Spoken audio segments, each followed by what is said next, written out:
This is Bryson, and this is my presentation on consumption. So here's everything that I'll cover in the presentation. First, we'll start with overconsumption. And overconsumption means consuming resources that we cannot replenish or that cannot sustain themselves at the rate we're consuming them. Many resources are overconsumed, like forests, fish, soils, minerals, and water. In fact, wealthy nations consume about 10 times more natural resources than developing countries. And North America is the continent that consumes the most. And I'll cover some examples of overconsumption. So first, we'll start with clothing, which clothing is used to create an identity to fit into social norms. And there's many factors that contribute to clothing consumption. And some garments are designed to be worn less than 10 times. In fact, many people only keep clothing while it is still fashionable. And any used clothes, they're often exported to lower income countries like those in Africa. And the local textile industries in Africa can't keep up with the cheap prices of imported used clothes, so they shut down. And next, we'll look at technology. Of the 83 stable elements, up to 70 can be found in a smartphone. And metals are what make smartphones so versatile, and they can have up to 60 of these. And when we buy something new, we always get rid of what's old. And that cycle has made the consumption of electronics the world's fastest growing waste stream. And less than a quarter of all US electronics are recycled, and the rest are incinerated or end up in landfills. And this problem is only increased with planned obsolescence. Water is a resource that we consume a lot of, and it's usually withdrawn to supply farmers, industries, and households with water. In fact, up to 70% of our freshwater withdrawals go into agriculture, and that water is often returned to the environment, polluted with fertilizers and pesticides, which goes into the rivers. And the US and Southern Europe actually use about twice the global average of water. So with this, we see some systemic causes. Well, first with the state, we see that wealthier nations consume more than low and middle income countries, and electronics are banned from the trash in only 19 US states. And next we look at corporations. Well, they create products that consumers just want to buy, and they're more focused on profits than helping the environment. And today's products are designed for planned obsolescence, and this forces consumers to consume even more of the products that they like. And industries like to move this environmental burdens associated with production and disposal to the low and middle income countries. Although this still causes environmental damage, it doesn't happen right where they can see it. It happens somewhere else in the world. And with individuals, we see that instead of repurposing our old stuff, when we buy new stuff, many of us simply throw it in the trash, as that's what's easiest. And many people have no idea how what they consume affects the environment or other groups of people. So with social consequences, we see that wealthier citizens view being in style and having the newest, greatest thing is more important than protecting the environment. And we also saw that secondhand products that are exported overseas can drive the local industries out of business because they can't keep up with the low prices. We also see that product development can be toxic and produce pollution, and e-waste can contain harmful materials that get into the local water and food supplies, which harms wildlife and humans. And again, we see that fertilizers and pesticides from agriculture that grow food in high demand also go into pollution of rivers. And for ecological consequences, we see that planned obsolescence creates excessive waste, and most old and unused products go right to the trash instead of being reused or resold. And modern technology is a huge combination of elements, and most of those can't be recycled, so they end up as waste. And next, we'll look at resource depletion. And resource depletion is the result of an excess of resource consumption over its reproduction. And the problem of resource depletion is easily seen in declining freshwater resources, peak oil, loss of soil fertility, and shortages of crucial materials. As examples of resource depletion, we see an estimated 40% of the Amazon rainforest will be gone by 2050. Groundwater reserves are being depleted on all of the continents, and water-short countries, as a result of resource depletion, are searching for other regions in the world to grow food to feed their people. Now, for social consequences of this, we see that low-income countries who lack resources try to get other countries to grow and sell resources to them. So they become reliant on these wealthier countries to have their own resources because they use up their personal resources to create products for the rich. We also see that as resources run out, that violence is going to occur as individuals struggle to find necessary resources to feed their families. And also, loss of available natural resources can result in conflict and war, which will jeopardize human rights and further damage the environment, destroy livelihoods, and harm human health. And for ecological consequences, we see that resources are being depleted and may not be able to be replenished at our current rate of consumption. This is seen with the rainforests, which are disappearing, and they're a large producer of oxygen for our planet, but they're quickly being cut down. And as resources are extracted, all the unused material is thrown out as waste, and more resources are wasted than necessary due to pollution and just waste. Wildlife is also going extinct due to the lack of natural resources in their habitats and from being overconsumed, and some species may go extinct. We also face water shortages. And next, we'll look at resource use inequality. And this is seen as the richest people consume way more global resources than the poor, although the poor still live. So this proves that we don't need to consume as much as the rich consume.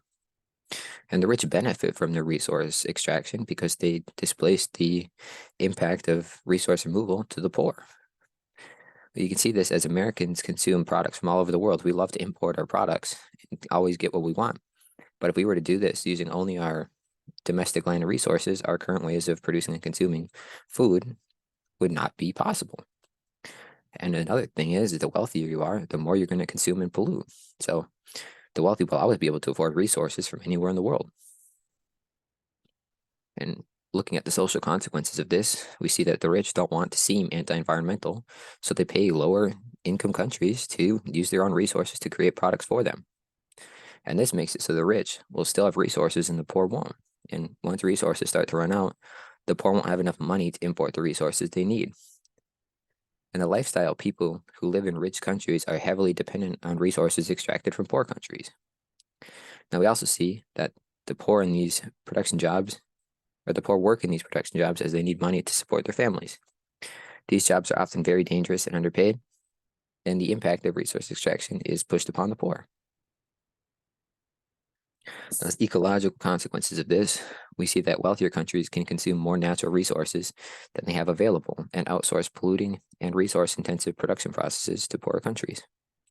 And pollution occurs in poor countries due to the rich importing goods from those countries. Now, for systemic causes of these two, well, from the state, we see that higher income countries use more resources because they can afford more. And this is seen as the rich are overconsuming, and they will need to consume less to avoid resource depletion. And we see in corporations that for corporations in lower income countries, they have harmful work environments for their employees who are required to work to gather resources to supply to the rich. And we also see that wealthy individuals cause a lot of environmental impact by consuming as they wish, because they have no regard as to where or how the product they're buying is made. And next, we'll look at drivers for logging. Well, we see that the industrial drivers are large-scale agriculture, plantations, ranches, selective logging, infrastructure expansion, oil, gas, and mineral projects, which promote a proliferation of roads, which pressure forest loss. And there's also other drivers, such as small and medium-scale forest clearing, fires, and illegal logging. An example I've shared quite a few times in this class is that Brazil is deforesting to create farmland for crops to feed countries in the Ukraine war. And next, we'll look at some drivers for mining. We see that, well, in 2013, Africa was on the verge of a mining boom, and Africa contains approximately 30% of the world's minerals, and they have a rapidly growing population, and they're also the world's poorest continent, so the mines greatly affect these people. Mining also results in the necessary materials to create our modern technology, and without mining, the constant creation of technology wouldn't be possible. We also mine for oil and gas because today's technology depends on them, such as vehicles.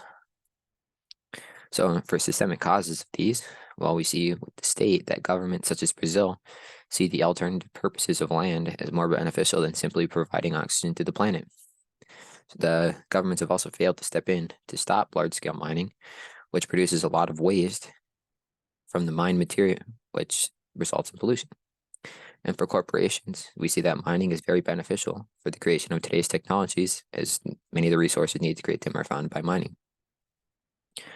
We also see that mining promotes deforestation. So logging and mining go together, as we need to create roads to get to and from the mine easily for the transportation of mined goods. And right now, we know that Africa has a lot of the world's minerals that are ready to be mined. And for individuals, we see that the groups of small-scale farmers, they need farmland. And it's easier to just deforest this land because growing crops and animals is easier if trees aren't in the way. But with the creation of roads to the rainforest, this promotes a lot of illegal activities like loggers, hunters, and miners to go into the forest and mines and do as they please. Criminal networks also enjoy the deforestation and new roads because it allows them to move and launder money and hide drugs to export to other continents. And for social consequences of these, we see that the demand for agricultural products and oil and gas, they drive forests to be cut down. And the creation of roads through the forest promotes criminal networks. And there's also displacement of communities. So once resources are depleted, people are moving away. Another thing we see is with deforestation, the loss of trees means the loss of purified air and protection for wildlife. And with mining, the wasted material is often thrown into the river as waste, which pollutes the river and harms both wildlife and the local population who depend on it for drinking water. And for ecological consequences, we see that logging activities are associated with forest fires, which burn down the forest and harm both wildlife and the local population. There's also decreased biodiversity, and water sources are being polluted by chemicals and waste from mining. And obviously, there's deforestation and climate change. And next, we'll look at waste issues. So we see that between the years 1900 and 2015, that 73% of extracted resources were returned to the environment as solid, liquid, or gas waste. And recycling technology is actually pretty difficult because of the mixes of metals and minerals. And it's often easier to just go mine the new material than to recycle the old technology. And more than 80% of the world's wastewater flows back into the environment without being treated. So this pollutes water that we could be using.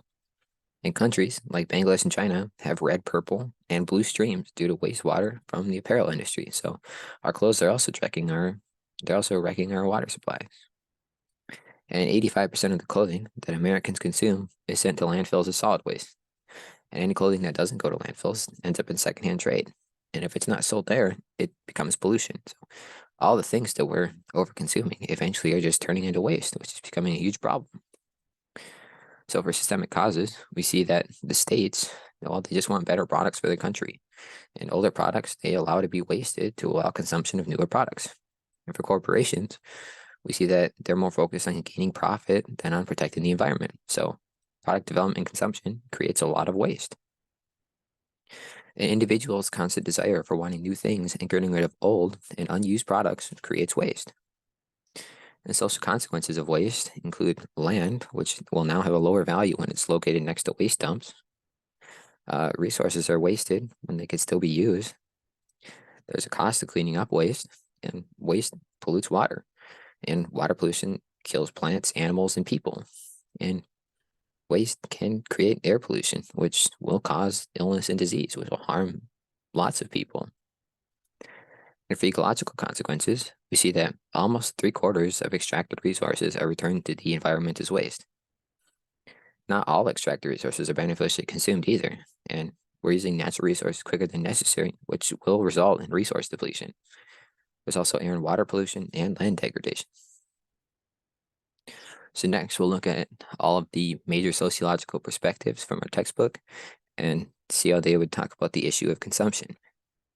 And first, we'll start with ecological modernization theory, which they would view it as consumption of resources is very high. However, many products can be reused in other countries or can be recycled to lower the amount of resource extraction. And modern technology does use some recycled metals in order to help preserve the environment. Once clothing is no longer fashionable, some of it is repurposed as secondhand clothing. These lower the amount of solid waste from their consumption. And then for treadmill of production, they would say that the treadmill's push toward endless economic growth leads to single-use products, planned obsolescence, and the prioritization of disposability that fuels escalating levels of ecological degradation. And planned obsolescence is also a large problem, and this creates an excess amount of waste that wouldn't be a problem if products were simply made to last. And next, we'll look at ecological Marxism, which would view it as capitalism focuses more on obtaining wealth than on preserving the environment. And instead of trying to reuse products after consumption, they dispose of it as waste. Clothing and technology focus more on getting the product sold to consumers in hopes that they will want the new product over what they currently own. And next, looking at world systems theory, we see that high-income countries outsource their consumption needs to lower-income countries, so they don't consume their own country's resources. These lower-income countries deplete their own resources to create the goods that are consumed in high-income countries, and the high-income countries don't see an environmental impact because it doesn't directly affect their local environment. And lower-income countries also get imports of waste from high-income countries in order to get affordable goods. They cannot often afford the higher quality goods that are consumed in high-income countries, so they reuse and resell our old clothing and technology to get higher quality goods. And lastly, we see that for risk society, the high-income countries consume more than those in low-income countries. And during the creation of products, pollution often occurs. Pollution creates risk for both the environment and society, as both rely on natural resources for everyday needs like food and water. If the food and water are polluted, the quantity of usable resources decreases significantly. And for ecofeminism, which this comes from the textbook, we see that women, especially mothers, feel that it's their need to find goods for their family to consume that don't have toxins or pesticides, and products that are made to last. Many products are mass-produced in toxic environments, which makes this a difficult task, and this role typically falls on women. And next is my references.